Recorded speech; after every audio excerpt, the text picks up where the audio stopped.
Hi friends, welcome back to సింహవర్సిటీ. 100% questions ఏ topics నుంచి అయితే వస్తాయో వాటిపైన వీడియోస్ అయితే చేయడం జరుగుతూ ఉంది. లాస్ట్ టైం నేను నేషనల్ ఎమర్జెన్సీ టాపిక్ పైన అయితే జాతీయ అత్యవసర పరిస్థితి మీద అయితే వీడియో చేశాను. ఆ వీడియో చూడని వాళ్ళైతే డెఫినెట్గా ఈ వీడియో చూసిన తర్వాత ఆ వీడియోని అయితే చూడగలరని కోరుకుంటున్నాను. వీడియోని అయితే డెఫినెట్గా చివరి వరకు చూడండి. ఇది చాలా ఇంపార్టెంట్ టాపిక్. ఇది ప్రతి క్వశ్చన్ ప్రతి ఇయర్ మనకి ఏదో రకంగా అయితే ఈ టాపిక్ నుంచి వస్తుంది. మనకి ఇక ముందు కూడా వచ్చే ఛాన్సెస్ అయితే చాలా ఎక్కువ ఉన్నాయి. వీడియోని అయితే చివరి వరకు చూడండి ఫ్రెండ్స్. కొత్తగా ఎవరైనా ఛానల్ని చూస్తున్న వాళ్ళు డెఫినెట్గా లైక్ చేయండి అండ్ సబ్స్క్రైబ్ చేసుకునే వాళ్ళైతే సబ్స్క్రైబ్ చేసుకోండి. అండ్ వీడియోని చివరి వరకు చూసి మీకు నచ్చితే కనుక కమెంట్ చేసి ఈ యొక్క ఫర్దర్ టాపిక్స్ని మీ ముందుకు తీసుకొచ్చేందుకు సపోర్ట్ చేయగలరని కోరుకుంటున్నాను. ఓకే, డైరెక్ట్ టాపిక్లోకి వెళ్తే కనుక ట్రాపిక్ ఆఫ్ క్యాన్సర్ అన్నమాట. ట్రాపిక్ ఆఫ్ క్యాన్సర్ యొక్క డెఫినేషన్ ఇక్కడ ఇవ్వడం జరిగింది. ఆ యొక్క డెఫినేషన్ ఏంటంటే మనకి 5 మేజర్ సర్కిల్స్ ఏవైతే ఉన్నాయో 5 మేజర్ సర్కిల్స్ ఏమున్నాయి సార్? మనకి ఇక్కడ ఈ లైన్ ఒకటి, అంటే లైక్ ఏంటిది? భూమధ్య రేఖ, తర్వాత కర్కట రేఖ, ఇది మకర రేఖ అంటాం. ఇవి ఆల్రెడీ 3 కదా. నెక్స్ట్ తర్వాత ఇదొకటి, దెన్ ఇదొకటి. సో టోటల్ 5 సర్కిల్స్ ఏవైతే ఉన్నాయో ఆ సర్కిల్లో భాగంగా వచ్చే నార్థన్ మోస్ట్ ఇది ఈ పాయింట్ అనమాట. సో దాన్ని ఏమంటాం మనం? ట్రాపిక్ ఆఫ్ క్యాన్సర్ అంటాం అనమాట. కర్కట రేఖనే ట్రాపిక్ ఆఫ్ క్యాన్సర్ అంటాం. ఇది 23 degrees 30 minutes అనేది నార్త్లో లొకేట్ అయి ఉంటుంది. దీని యొక్క మనకు తెలుసు కదా, ఇది 23 degrees 30 minutes నార్త్ అనమాట. ఓకే, దాని బిలో ఉంటే, ఇప్పుడు భూమధ్య రేఖకి బిలో ఉంటే ఏమంటాం? మకర రేఖ అంటాం. ట్రాపిక్ ఆఫ్ క్యాన్సర్ అని మనకి కర్కట రేఖని అంటాం అనమాట. ఆ తర్వాత చూస్తే కనుక దీని యొక్క సిగ్నిఫికెన్స్ ఏంటి సార్ అంటే, directly overhead at the sun అనేది డైరెక్ట్గా ఇక్కడే లొకేట్ అయి ఉంటుంది కాబట్టి, సో ఇది ఏమంటామంటే it occurrence of the summer solstice in the northern hemisphere అనమాట.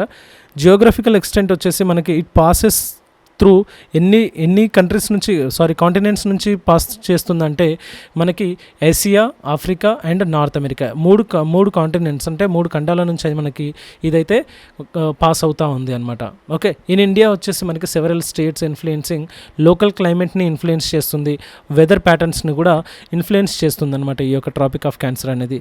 తర్వాత క్లైమేటిక్ ఇంపాక్ట్ ఏ విధంగా ఉంటుందంటే, regions near the trophic of cancer generally experience heat. ఏవైతే ఈ యొక్క ట్రాపిక్ ఆఫ్ క్యాన్సర్కి కర్కట రేఖకు దగ్గరలో ఉన్న రీజియన్స్ ఉంటాయో ఆ రీజియన్స్కి హాట్ అయితే ఎక్కువ ఉంటుంది and arid to semi arid climates అనేది ఉండడం జరుగుతుంది. ఎందుకంటే సన్ అనేది డైరెక్ట్గా ఓవర్ హెడ్ అయ్యి ఉంటాడనమాట. తర్వాత చూస్తే కనుక మనకి ఇది ఇండియాకి సంబంధించింది ఏ స్టేట్స్ నుంచి పాస్ అవుతుంది సార్ అంటే, ఫస్ట్ ఆఫ్ ఆల్ గుజరాత్ అండి. గుజరాత్ నుంచి మధ్యప్రదేశ్ ఇక్కడ కొంచెం మనకు మిస్ అయ్యేది ఏంటంటే, ఇక్కడ కొంచెం రాజస్థాన్లో కూడా కవర్ అవుతుంది అనమాట. రాజస్థాన్ కూడా కవర్ అవుతుంది. ఫస్ట్ గుజరాత్, తర్వాత గుజరాత్ ఎక్కడి నుంచి? జస్డన్ నుంచి, తర్వాత రాజస్థాన్, మధ్యప్రదేశ్ అనమాట. తర్వాత ఇట్లా మ్యాప్ త్రూ గుర్తుపెట్టుకుంటే మనకి ఈజీగా గుర్తుంటుంది అనమాట. ఫస్ట్ ఇక్కడ గుజరాత్, రాజస్థాన్, మధ్యప్రదేశ్, ఛత్తీస్గఢ్, ఆ తర్వాత ఇక్కడ జార్ఖండ్ కూడా కవర్ అవుతుంది, జార్ఖండ్, దెన్ వెస్ట్ బెంగాల్, ఆ తర్వాత మనకి బంగ్లాదేశ్లో ఎంటర్ అవుతుంది. దెన్ ఇక్కడ చూస్తే కనుక మనకి ఛత్తీస్గఢ్ అయిపోయింది, జార్ఖండ్ అయిపోయింది, నెక్స్ట్ వెస్ట్ బెంగాల్ కూడా అయిపోయింది. తర్వాత త్రిపుర అండ్ మిజోరాం. టోటల్ ఎన్ని స్టేట్స్ అండి? 1 2 3 4 5 6 7 8 అనమాట. 8 స్టేట్స్ నుంచి మన ఇండియా నుంచి పాస్ అవ్వడం జరుగుతుంది. అదే కాంటినెంట్స్ అయితే, కాంటినెంట్స్ అంటే 3 కాంటినెంట్స్ అనమాట. ఇక్కడ ఏమేమి కాంటినెంట్స్ ఉన్నాయో చాలా జాగ్రత్తగా గుర్తుపెట్టుకోవాలి. Asia, Africa, North America. So ఇక్కడ మనకి స్టేట్స్ కూడా చాలా ఇంపార్టెంట్. గుజరాత్, రాజస్థాన్, మధ్యప్రదేశ్, ఛత్తీస్గఢ్, జార్ఖండ్, వెస్ట్ బెంగాల్, త్రిపుర అండ్ మిజోరాం. తర్వాత చూస్తే కనుక Mahi river is the only river in India that cuts the trophic of cancer twice, 2 times cut అవుతుంది అనమాట. Okay, Mahi river 2 times cut అవుతుంది. ఆ తర్వాత భోపాల్ అనే ఒక క్యాపిటల్ ఏదైతే ఉందో అది capital of Madhya Pradesh. And Gandhinagar వచ్చేసి capital of Gujarat is also located fairly close to the Tropic of Cancer అనమాట. Okay, the only state capital in India situated on the trophic of Cancer వచ్చేసి రాంచీ అనమాట. ఇక్కడ మనం చూస్తే కనుక భోపాల్లో వచ్చేసి మధ్యప్రదేశ్ భోపాల్, గుజరాత్ వచ్చేసి గాంధీనగర్, ఇవి దగ్గరలో ఉంటాయి. కానీ జార్ఖండ్లో ఉన్న ఏదైతే స్టేట్ క్యాపిటల్ ఉంటుందో రాంచీ, అది ఎగ్జాక్ట్గా దానిపై నుంచే వెళ్తుంది అనమాట. Tropic of cancer passes through 16 countries, 3 continents, 6 water bodies. ఇక్కడ చూస్తే కనుక 16 countries అనమాట, 3 continents, 6 వాటర్ బాడీస్. ఇది ఇంటర్నేషనల్కి సంబంధించి చూస్తే మన యొక్క స్టేట్కి వచ్చేసి, మన యొక్క ఇండియాకి వచ్చేసి 8 states గుండా ఈ యొక్క ట్రాపిక్ ఆఫ్ క్యాన్సర్ అనేది పాస్ అవుతాయి. ఈ కర్కట రేఖ అనేది పాస్ అవుతా జరుగుతుంది. నెక్స్ట్ చూస్తే కనుక క్వశ్చన్స్, ఇది దానికి సంబంధించిన ఇన్ఫర్మేషన్, అది బేసిక్ ఇన్ఫర్మేషన్ సరిపోతుందండి. ఇక్కడ క్వశ్చన్స్ ఏ విధంగా అడిగే ఛాన్సెస్ ఉంటాయంటే, what is the latitude of the Tropic of Cancer, కర్కట రేఖ యొక్క అక్షాంశం ఎంత, మనం ఆల్రెడీ డిస్కస్ చేసుకున్నాం కదా, 23.5 నార్త్ అనమాట, 23.5 north. How many Indian states does the trophic of cancer pass through, ఇంతకుముందు జస్ట్ నౌ డిస్కస్ చేసాము. ఇలాంటి క్వశ్చన్స్ ఇవి ప్రీవియస్ ఇయర్ క్వశ్చన్స్ సార్, ఇవి డెఫినెట్గా 100% రాబోయే క్వశ్చన్స్ కూడా. కాబట్టి ఇక్కడ 8 స్టేట్స్ ఏంటో ఒకసారి అయితే మళ్ళీ చూడండి. ఆ తర్వాత చూస్తే కనుక థర్డ్ క్వశ్చన్ వచ్చేసి which of the following Indian state is not crossed by tropic of cancer, not crossed, ఈ విధంగా క్వశ్చన్ వస్తుంది.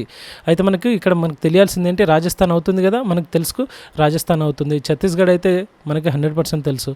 ఆ తర్వాత బీహార్ అవుతుందా, డౌట్ ఉందా, అయితే దాన్ని క్రాస్ చేయండి. త్రిపుర కూడా అవుతుంది. కాబట్టి బీహార్ స్టేట్ అనేది మనకి ట్రాపిక్ ఆఫ్ క్యాన్సర్ని దాటదు.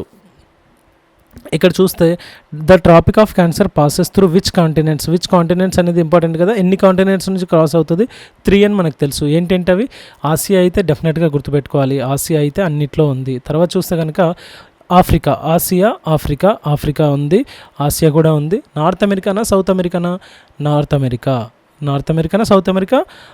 అమెరికా. కాబట్టి ఈ ఆసియా, ఆఫ్రికా, నార్త్ అమెరికా అనేది ఇంపార్టెంట్ అనమాట. ఆ ఖండాల నుంచి అయితే ఈ యొక్క ట్రాపిక్ ఆఫ్ క్యాన్సర్ అయితే పోతుంది. ఇక్కడ చూస్తే కనుక which important event occurs when the sun is directly overhead the trophic of cancer, సూర్యుడు నేరుగా కర్కట రేఖపై ఉన్నప్పుడు ఏ ముఖ్యమైన సంఘటన సంభవిస్తుంది అనేది ఇక్కడ క్వశ్చన్. ఏది సంభవిస్తుంది, ఆల్రెడీ నేను ఈ టాపిక్ని చెప్పడం జరిగింది. కాబట్టి ఆన్సర్ని డెఫినెట్గా కమెంట్లో మెన్షన్ చేయండి. అండ్ వీడియో కనుక నచ్చితే లైక్ చేయండి. అండ్ మీ ఫ్రెండ్స్ అండ్ ఫ్యామిలీస్కి, ఎవరికైతే మీ ఫ్రెండ్స్కి ఉపయోగపడుతుందో వాళ్ళకి 100%గా షేర్ చేయండి. చాలా ఇంపార్టెంట్ టాపిక్. ఇలాంటి టాపిక్స్ ఫర్దర్గా ఇంకా చేయడానికి నాకు సపోర్ట్ చేయండి. డెఫినెట్గా కమెంట్లో మెన్షన్ చేయండి మీకు ఏమైనా ఇంపార్టెంట్ టాపిక్ అనిపిస్తే, వాటిపైన నేను వీడియో చేయడానికి సిద్ధంగా ఉన్నాను. ఫర్దర్ వీడియోలో మళ్ళీ కలుద్దాం. Until then take care, by.